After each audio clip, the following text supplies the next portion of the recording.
Bismillah, alhamdulillah, rabbil alameen, wa salatu wa salamu ala ashrafil mursaleen, Sayyidina Muhammad wa ala alihi wa sahbihi ajma'in.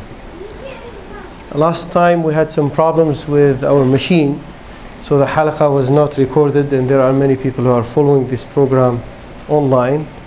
So I would like to summarize what I said before, and then we continue inshallah with the third or the fourth premise. طيب.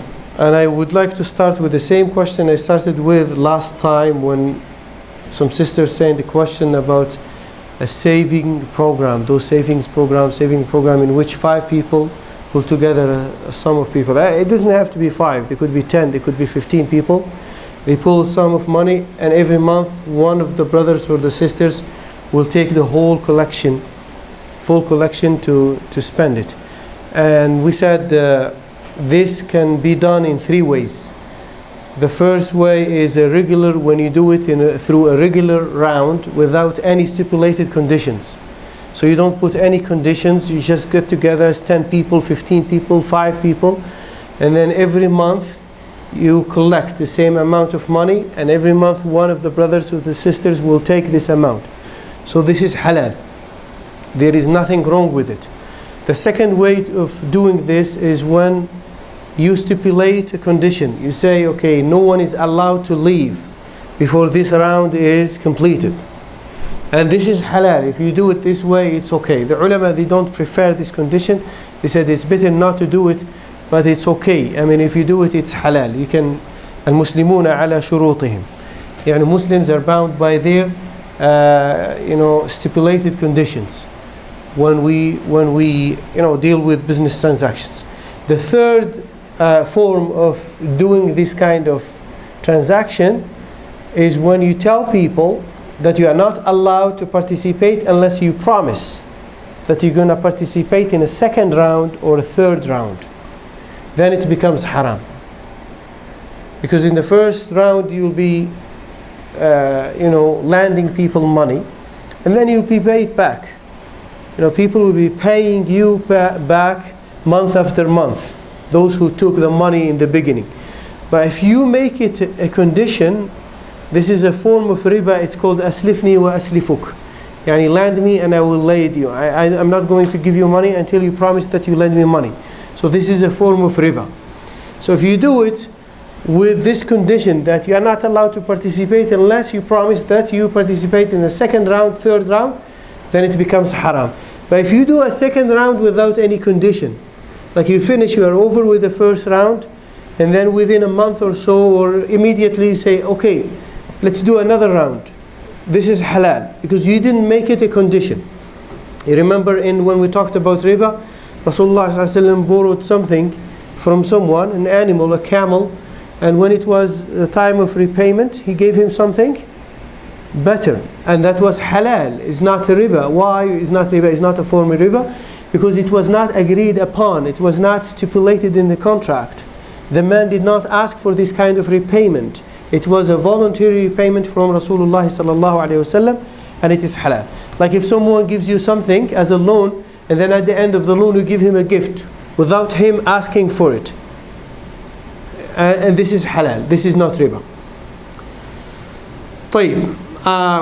I have to summarize now what we said about the second premise, or the second argument.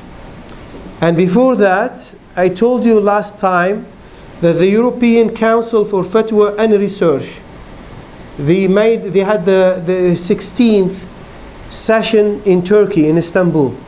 And they declared in this session that this classification of land into 3 types is not valid, is not relevant to our times. They said the Muslims live in Europe and North America, and they are citizens of this country, and there is no need for this kind of classification. And this classification was only valid during the early days of Islam. Classifying land into Dar al-Islam, Dar al-Harb, and Dar al-Ahd. The land of Islam, the land of war, and land of treaty and peace. And as I said, this decision was made in 2006, July 2006. So it is, actually they are revoking what? They revoked what? The first argument. because their first argument in the fatwa that allowed Muslims to buy houses through this kind of mortgages was based on the opinion that is famous in the Hanafi madhab, that Muslims are allowed to deal through invalid transactions in the West, or not in the West, I would say in non-Muslim lands in general. So when they came together in 2006 and said this classification is not valid anymore, this would actually reject or destroy the first argument of their first fatwa that they made in 1999 about buying homes through these interest-based mortgages. Naam? The same organization, European Council for Fatwa and Research, the same organization. And I have it here. I printed out this decision of 2006 from their website. طيب. Now dealing with the second premise, treating needs like necessities and allowing the forbidden. So they said in their declaration, the method currently used to buy homes via mortgages from banks is fundamentally riba. And it is not permissible for a Muslim to use if he can find Sharia compliant alternatives. So we are not allowed to say that these scholars have made riba halal in the West. This is not right. They are saying it is fundamentally riba. It is essentially prohibited. But they made a fatwa for those who cannot find Islamic alternative or other alternatives, who are not willing to be patient, or they are not willing to pay the rent. So they made a fatwa for these people. So in these two conferences, these scholars have, the Sheikh said, which is something positive, they have done well to say that this transaction is essentially prohibited and it is a form of riba. Because there are other people who say what? Riba is haram, but what is riba? Riba, it's haram, it's prohibited, but what is riba? And here they are actually, it is a hidden form, it is a hidden accusation. They are accusing whom? The Prophet ﷺ, that he did not explain what is riba to the ummah when they say what is riba.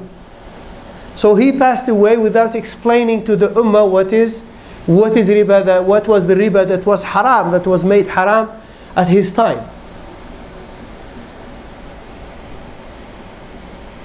So now the second comment is about the Hanafi position. We talked about it before. We are not going to say anything about it here. But let's talk a little bit about need. I'm trying to summarize what we said before. We said need, haja, is whatever leaves the life of a person extremely difficult if it is not fulfilled. Imagine here in Calgary, we say it's haram to own cars because insurance is haram. Then your life will be very difficult, extremely difficult, right? طيب. So, and the ulama said the concept of need cannot be used unless some conditions are met. The concept of need cannot be used unless some conditions, and they mentioned 3 conditions.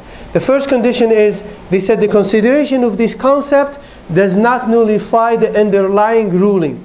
That means if we say tamalluk al-bayt is a need, and it has to be through a halal method. Owning a house is a need and it has to be done through a halal method.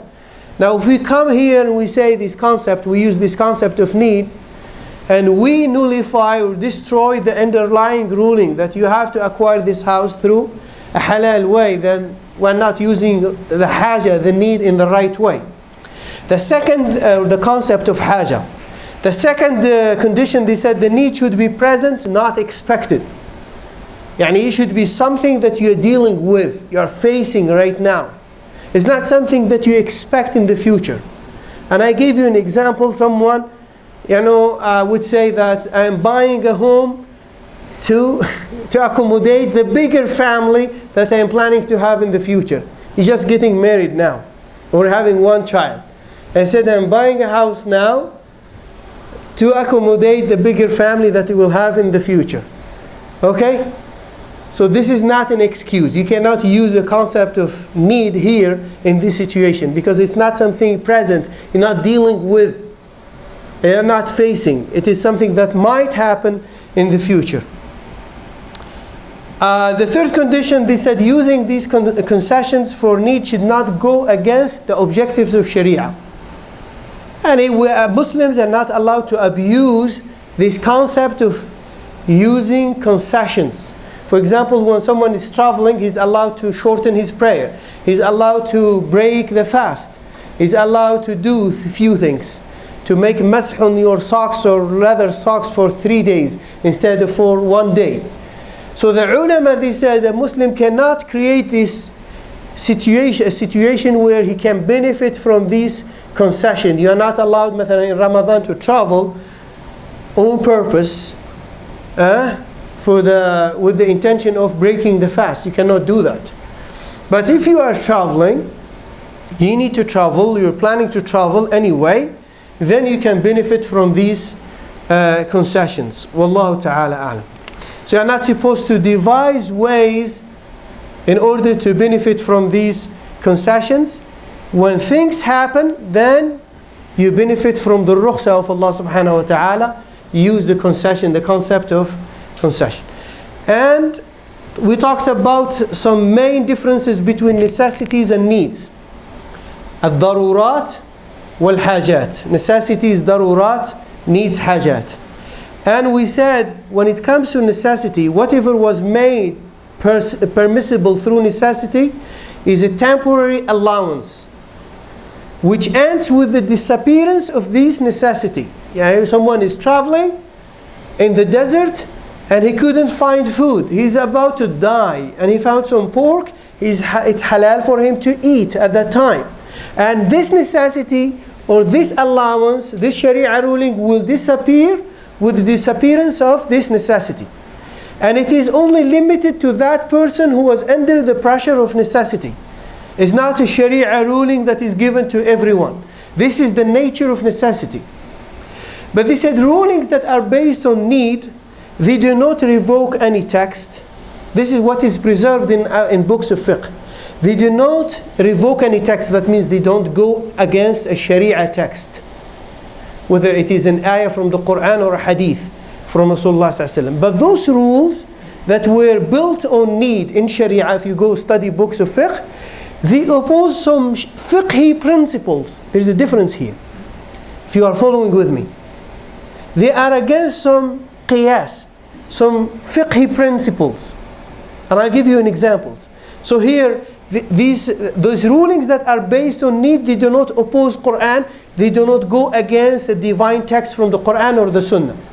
But when it comes to necessity, you are allowed to violate those major sins. Because it's necessity, you are going to die. You are allowed here to eat pork or to drink alcohol or to deal with riba sometimes to survive. You are violating a major sin. But why? Because you are dealing with a necessity. This is what is preserved in fiqh. You look at needs, hajat, fulfillment of needs is always associated with some other rulings that go against some fiqhi principles. They don't go against Quran or Sunnah. I'll give you the example of ji'ala. We talked about ji'ala and about ijara. We have a fiqhi principle that says that in business transaction, when we are doing a business transaction, the subject matter of the contract, the subject of the contract has to be well defined. You have to know how much you are paying and what is the counter value. What are you getting for your payment? You are getting a car, for example, 2004 Dodge Caravan and a mileage 160 or 150. You have to look at it, you examine the car. You know what you are getting, right? It is well defined and well determined. You see it, you have tried it. You drove the car, everything is fine, you're happy, right? And you know how much you are paying. This is a general principle within the chapter of business transaction. But these kind of rules, these kind of contracts like al-ji'ala, we said al-ji'ala is offering a reward to someone who is able or willing to achieve something or do something for you. A task, complete a task for you. You lost your car and he said, whoever brings my car for me, I'll give him $1,000. This is called al-ji'ala in fiqh, and this is halal. This is halal. Well, halal, it's controversial. Some scholars said it's not halal because it goes against the fiqh principle of determining the subject of contract. But it was halal. So it is an exception to the rule. What is the argument? What is the justification of permissibility here? Is the fulfillment of needs. People need this kind of rulings. They need this kind of Sharia rulings. Otherwise their life will be very difficult. Ijara.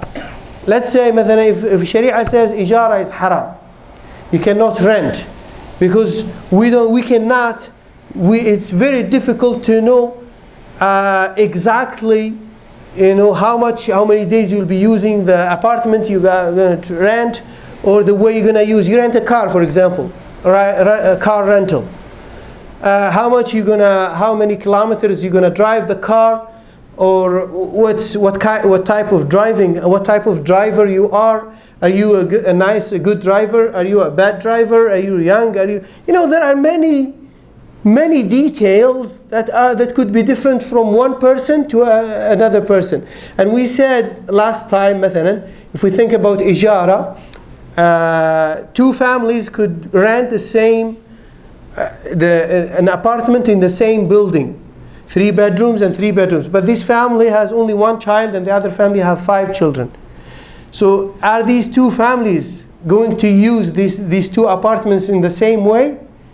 They are not. Because here we have 7 people living in this apartment. Here we have only 3 people living in this apartment. So the tear and wear will be different, right? The usage will be different. But they are paying the same amount. So someone could say, no, this is not fair. The way you use it has to be well determined. There is no way to determine it. So the Sharia says, yes, it goes against these fiqh principles, against al-qiyas, the right analogy, but it is halal because people need this kind of contracts. So you got the point now? This is what is well established in Sharia. That necessity is always associated with sins and major sins. You cannot violate a major sin, something that is well established, well known, that it is haram in the deen. You cannot violate this Sharia ruling unless you are dealing with a necessity. But needs can be fulfilled through contracts that were made halal in the Sharia, even though they go against the right analogy or some fiqh principles. So this point is clear, inshallah. The third premise, they said whatever is prohibited as a means towards evil is allowed out of need. ما حرم للذريعة سدا للذريعة أبيح للحاجة. This is their argument, third argument. ما حرم سدا للذريعة أبيح للحاجة. Whatever is prohibited as a means towards evil might be permissible, or it could be allowed out of need if there is a need. So we have 2 types of forbidden things, if you want to say. Things that were essentially forbidden in Sharia, things were forbidden as a means towards evil, or they were forbidden to block evil, to block these major sins to happen. Like think about مثلا akramakumullah, zina, illegal relationship with man and woman, and there are other things that were made illegal and haram because they might lead to this major sin. So think about these things and the major sin by itself. So here, in this fiqh principle, they used this fiqh principle. They said whatever is prohibited as a means towards evil may be allowed out of need, while whatever is or was fundamentally, essentially prohibited can only be permitted out of necessity. So they used this fiqh principle. Now, and the argument is constructed in the following way. This is how they constructed the argument. And by the way, I want you to pay attention to this argument. There are people in our community who believe in this. And I was told there is an ethnic, I'm not going to name anyone, but there is a group of people in our community, they belong to a certain community. They believe in this. And I'll tell you this argument. They said what is essentially prohibited is the devouring of riba, consuming riba. This is their argument. I'm not saying this is the right thing. This is their argument. They said what is essentially prohibited is consuming riba or devouring riba. And that is what is only permitted out of necessity. But those things that lead to that, such as paying the riba, or writing the contract, or witnessing the contract, are prohibited as a means towards evil. So they are permitted out of need. You don't need a necessity to make those things permissible. If you are dealing with a need, and we say buying a home is a need, right? We said ownership of house is a need. But having shelter is a necessity. You know the difference between the two, right? We talked about it. Having a shelter, يعني مثلا someone who doesn't have a shelter, he will be staying with his family where? In the street, under the bridge. A bridge is not a shelter. No, it's not. Are you trying to say and it's haram to have a shelter unless you don't find a bridge? No, it's not. If you are staying under the bridge, that means you are staying in the street. So having a shelter is a necessity. But owning a house is a need, is not a necessity. To become the owner, to become the landlord, you own your house, is a need. Allah subhanahu wa ta'ala created us this way. We like to have our own properties and everything. So this is a need, a human need. But having a shelter is a necessity. You cannot stay in the street, okay, with your family. طيب. So this is what they are saying. They're saying devouring riba, consuming riba. And who is taking riba here in this transaction? When we buy homes, who is taking the riba? The bank. The bank is taking riba, right? Who is paying the riba? The Muslim client is paying the riba. Okay, we don't know who is writing, who is witnessing the contract. We don't care about that. We care about these two parties here. The one who is devouring riba or consuming riba or taking riba is the bank, because the bank is taking the increase, the interest. And the one who is paying is the Muslim client here. طيب, now let's go to what is preserved in the books of fiqh, in our Sharia. Which matters are essentially prohibited when we talk about riba, and which are prohibited as a means towards evil. The ulama, they said what is preserved in the books of fiqh is that riba al-fadl, we talked about it before, riba al-fadl, which is riba of excess or surplus or increase, was the only type of riba that was prohibited as a means towards evil. And without thinking about any delay, without thinking about any timing, if you are doing a transaction, مثلا exchanging $100 with $110, who would do that? But this is something that was justified at the time of Rasulullah ﷺ, maybe for some reasons. Like Rasulullah ﷺ said in the hadith, in Musnad al-Imam Ahmad, do not sell 1 dinar for 2 dinars, nor 1 dirham for 2 dirhams. For I fear that usury will befall you.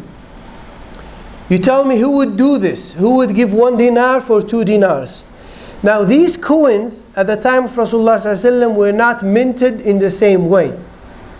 Were minted in different ways. يعني the monetary system at that time was not highly regulated like right now. Now the American dollar is the same everywhere, right? Except in Iran maybe. And Pakistan. But if you are in North America and Europe, most likely the American dollar is the same.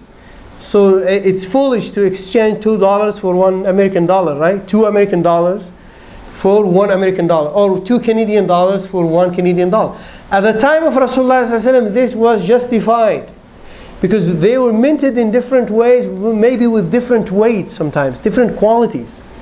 So it makes sense if someone is coming to someone with 1 dinar of good quality, say, hey, I'll give you 2 dinars of mine and give me your dinar.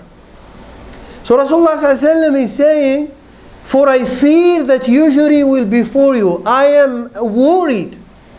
He didn't say this is strictly haram. He said, I am worried that you might end up dealing with riba. And what riba is talking about is riba nasi'a, riba duyun, the riba of loans that was mentioned in the Quran. Because the riba of business transactions was not mentioned in the Quran, was mentioned in the Sunnah. You know, exchanging 1 kilo of date with 2 kilos of date. Rasulullah ﷺ said, don't do it, this is riba. This was not mentioned in the Quran, and this is riba al-fadl. Riba al-fadl. And it was prohibited as a means to block the greater evil, which is the riba of delay. Riba al-nasi'a or riba al-loans. Riba of loans. Whether you call it riba al-duyun or riba al-nasi'a is the same.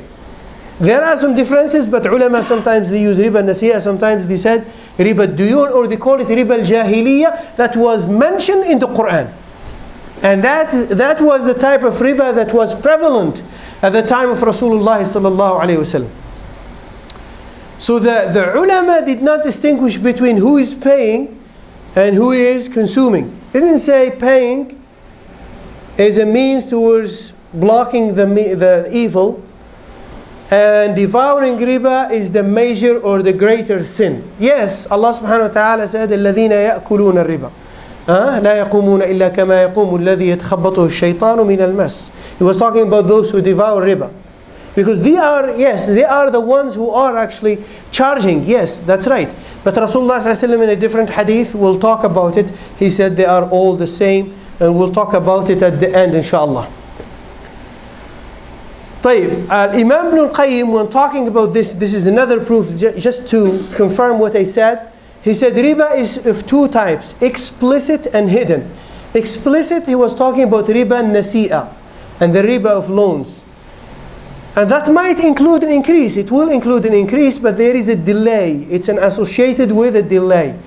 You pay me after 1 month, I'm giving you $100. After 1 month, you don't give me $100 back, you give me $110. There is an increase, but it was called riba nasi'a because of the delay. You're giving him 1 month.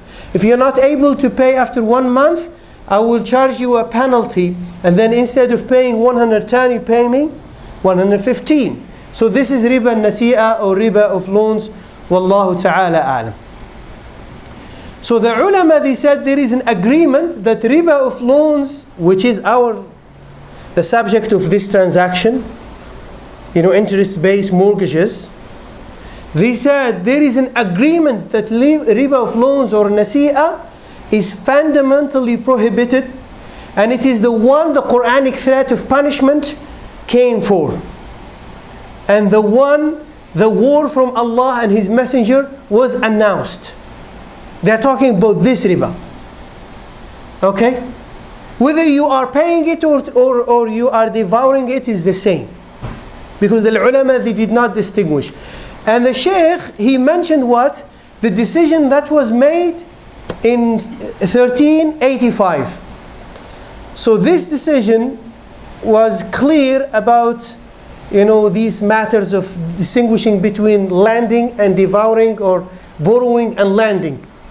And in this conference, the conference of the Islamic Research Academy, Majma' al-Buhuth al-Ilmiyah, that took place in Egypt in 1385 in the Hijri calendar. Scholars, Sharia scholars, and some of them, I don't have the names, but they said they were highly respected scholars at that time in the Muslim world, came together from 35 Islamic countries, 35 Islamic states, and all of them said, they said that lending with riba, this is their decision, lending with riba is prohibited and permitted neither by need nor necessity. It is not permitted at all, lending, because there is no necessity to give someone. If someone is in need, whether he's a Muslim or a non-Muslim or an animal, you give him something to eat or help him for the sake of Allah subhanahu wa ta'ala. So you don't have a justification to lend him with riba. So they said there is no justification for someone to lend with riba. This is lending, talking about giving, charging riba, giving a loan to someone and charging him something extra, an increase. And they said borrowing, which is different. Borrowing, when you borrow, ask for a loan, and you'll be paying here. Like the case with Muslim clients who buy these houses through, these kind of mortgages. They said borrowing with riba is similarly prohibited, and its sin is not lifted unless necessity calls for it. Yani it is only halal, only permissible in the case of a necessity. So they didn't mention need. Need was not mentioned at all here. And we know what is a necessity when someone does not have a shelter.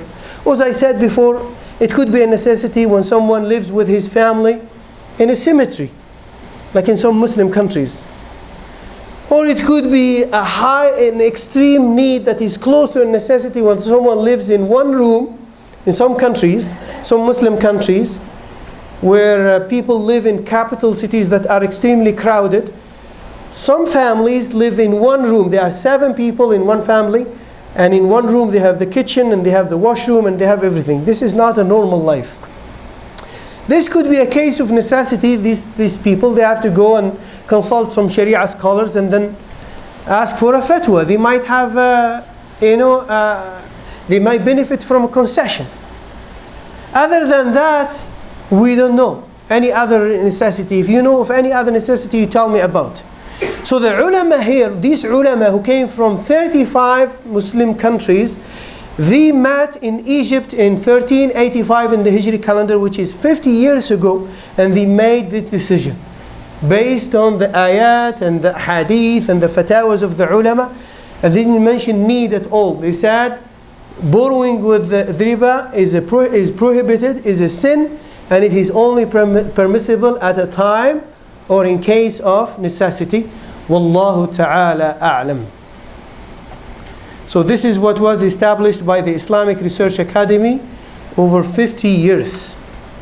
Now the second comment regarding this premise here is that the consumer and payer of riba are equally cursed in the hadith of Rasulullah sallallahu alaihi wasallam. Anyone who says no, there is a difference between them, we tell him this is what Rasulullah sallallahu alaihi wasallam said.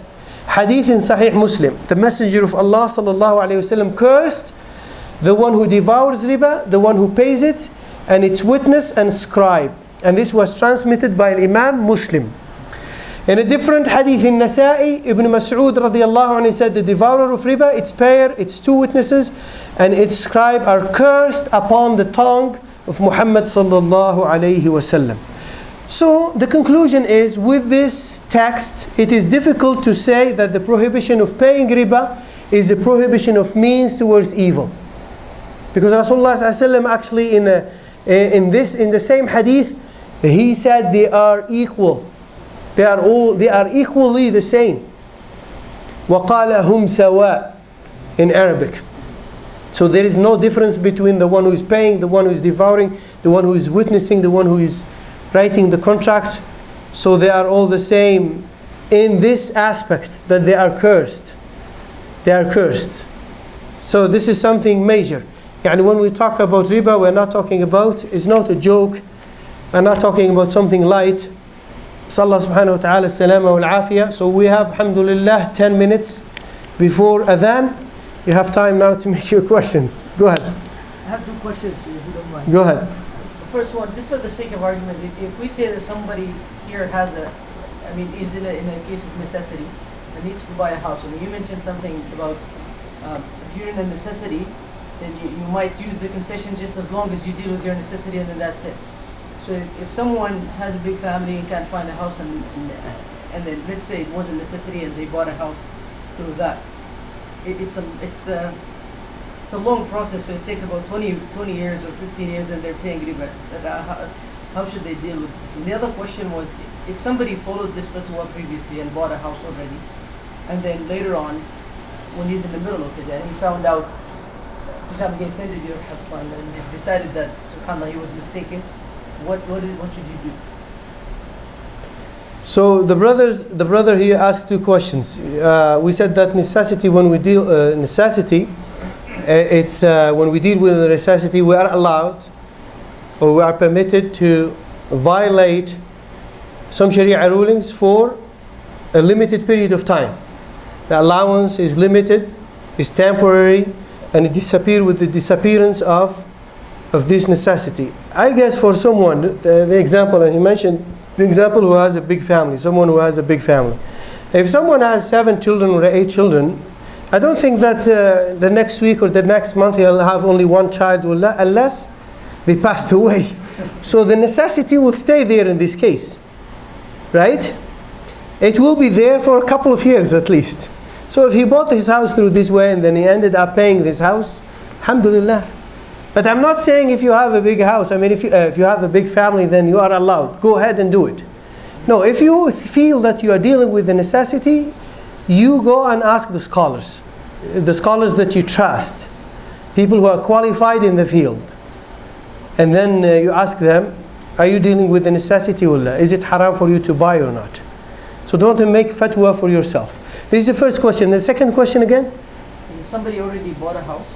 Okay. Based on the fatwa, didn't investigate, now he knows. So the brother is saying, if brother bought a house based on this fatwa that was made by these scholars, including Sheikh Yusuf Qaradawi, and then he found out that it is haram, what should he do? I mean, he should leave. If he believes now it's haram, he should leave this contract and get rid of it.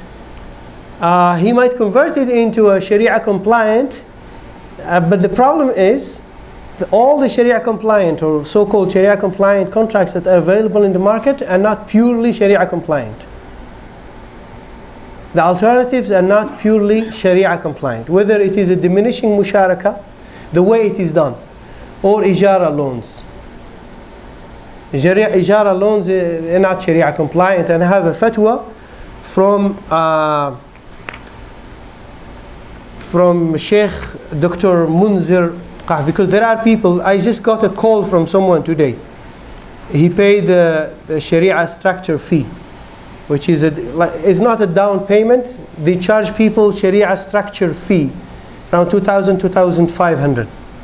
And then they create a trust, and they take a loan from bank or an insurance company, and then they said, you are not paying them interest, actually the trust is paying them interest. You are paying rent to the trust. They create a trust. So this fatwa is available in our local website here, Muslims of Calgary. And this fatwa is made by Dr. Munzir Qahf. And he's from the state, but he lives in Qatar too. He's professor of Islamic finance in the Faculty of Sharia of Qatar. And the question says, I'm thinking of buying a house through a Sharia compliant loan. Can you please look into this Ijara website, ijaracanada.com, and advise about how compliant it is to Sharia? So praise be to Allah, this is the answer. He said if its contract consists of getting an interest loan from the bank and put it in the name of trust that it creates for you, and the trust gives you an Ijara contract, this process is a bluffing process. He meant is a misleading process, which does not change the fact that it is you who is paying the interest to the bank. I got someone here, I met a brother a couple of days ago. He said I had 300,000 and the price of the house was around 470,000 or 450, 500, something like that. And he said that I needed that 150 or 140 or something. So they showed him the Sharia documents. After he signed the Sharia document, he received the other documents from the financing company, giving him a loan, and that he has to sign this mortgage with this financing company. And he couldn't get rid of it, and he had to pay an interest of, an amount of money that is an interest. He told me about how much, but I don't want to give you too much details because he's a local brother. So he said, after I studied this contract with my wife, we decided, without going back to any Sharia scholar, we felt that this can never be a Sharia compliant contract. It's not based on Sharia. It's haram. It's clearly haram.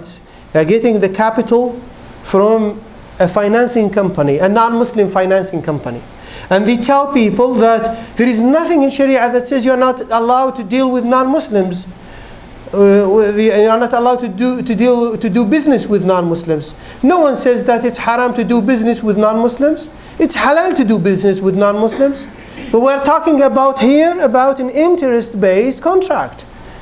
Whether it came from a Jew or from Christian or from a Muslim who made Hajj and prays the 5 daily prayers. If he's giving you an interest-based contract, then it's haram. whether they are Muslims or non-Muslims.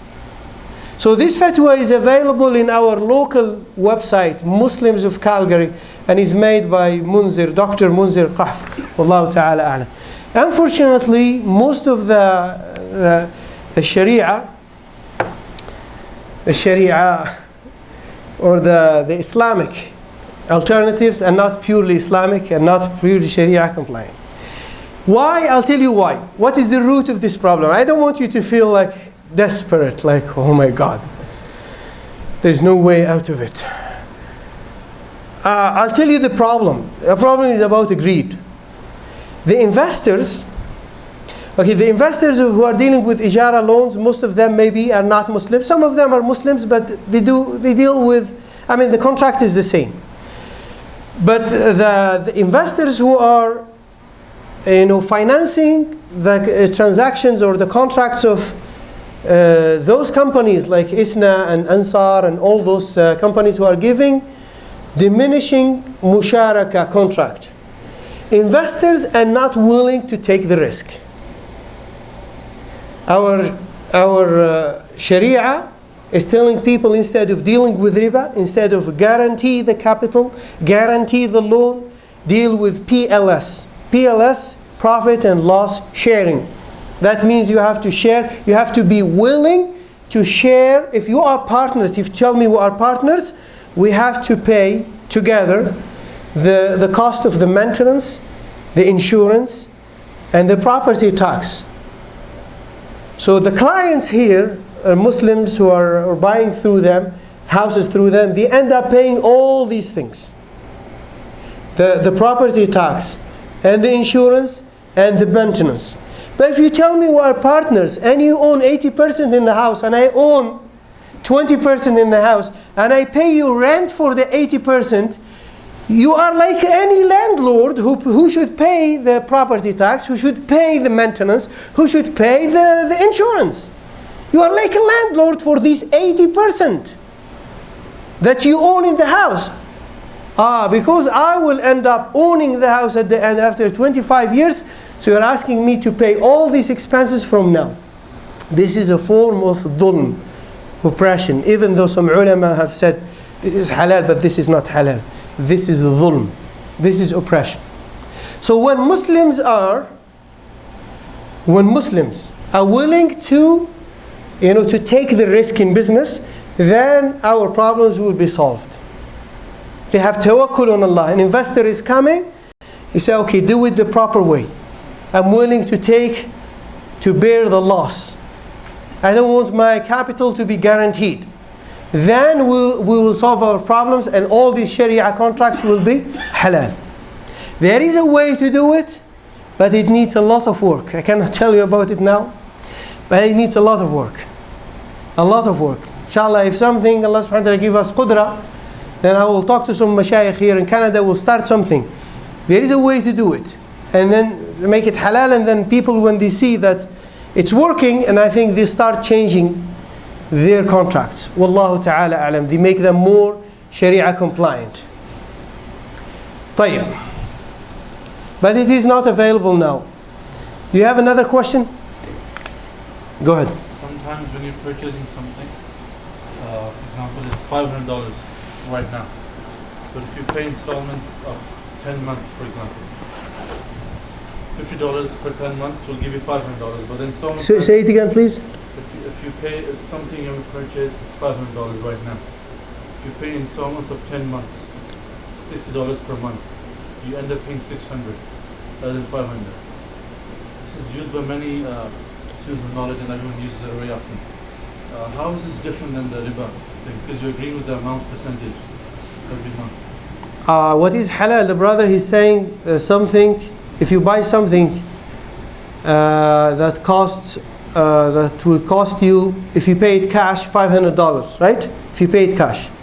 But if you pay it through installment, then there is an increase, and you will end up paying $600. Why is this halal? But interest-based agreements are not haram, but there is an increase to here, an increase here, and there is a time value of money. You're talking about time value of money. This is halal because this is a sale. This is not a loan. The second case, Allah subhanahu wa ta'ala made all types of sales halal, except with the exception of some types of sale. But this is a sale. Now when you come to a merchant and you want to buy this from him, if he tells you, if you pay me cash, you'll take it for $500. But if you pay me within like the period of 1 year, I will increase the price. He has the right to increase the price or not? He has every right to increase or decrease the price. It's his property now, and he's selling to you. Now this is not riba. He said, if you pay me within a year, I'll sell it for $600. He's free. If he wants to sell it for $600, $700, it's his property. And he's giving you time. Here they said the time value of money is not recognized in Islam except in two cases. When it is connected with a sale. With bay' al-mu'ajjal, those sales that are based upon installment, payment, and the other case is a salam. Salam, when you pay upfront and you receive the commodity after 6 months or 2 months or 3 months later on. You receive the merchandise, it has to be described, well defined, and you receive it. And this is good for people who do business and they deal with future contracts. This is a future contract that is halal in Islam, it's called salam. But here usually the price that is paid upfront is discounted, is decreased. And it is decreased because the buyer is giving some time to the seller to provide the commodity. So there is a time value of money that is recognized because it is connected with a sale, not with a loan. All the time value of money is not recognized when it is connected with or linked with loans or debts. It is only recognized when it is connected with sales. Wallahu ta'ala alam. So when you go to Sears, for example, you buy the washing machine, for example, and they say no finance. So they have the same option as well sometimes. So in the same principle, that would be permissible as well? It is permissible. It is permissible. The only problem is they always stipulate late penalties. If you are late, you don't pay on time, they will charge you a penalty. Penalty is a form of interest. But personally, I believe it is still a form of interest, but I believe that Muslim scholars have to look into it. Because it is found everywhere. Everywhere. Now, in all contracts. And if we keep saying this is haram, this is haram, I mean, we are paying bills, we are dealing with NMAX and ATCO and all these companies, and they have this condition that if you are late, they will charge you interest. So I believe that Muslim scholars in this land should look carefully into this, because they talk about need, and need when it becomes prevalent, when it becomes public, when it has a communal nature, like everyone is facing this problem. Then there are some concessions in Sharia, but of course these concessions have to be made by through collective ijtihad. It shouldn't be the fatwa of one imam or one scholar. Same thing for the library as well? Same thing, yeah, library they don't give you anyway. It's a late fee, yeah. It's similar concept. Yeah, but the problem is, let's forget about the library now. Did you understand the difference between now the increase within interest-based agreements and the increase through these installment-based contracts, right? Okay, alhamdulillah. At what time is the adhan? It's already time, huh? Okay, last question. Just an off-topic question. The life insurance, what's the validity in Sharia? It's haram. It's haram. Even if the family is living on a single income, the husband. Yeah, it's haram. Life insurance is haram. Yeah, other types of insurance are controversial, and the ulama, they said Muslims are permitted to use them, car insurance, health insurance when they need them. We are all paying car insurance, but life insurance is something that is agreed upon that it's haram. It's not permissible. Wallahu ta'ala alam. Jazakumullahu khairan. Subhanakallahumma wa bihamdika ashhadu an la ilaha illa anta astaghfiruka wa atubu ilayk.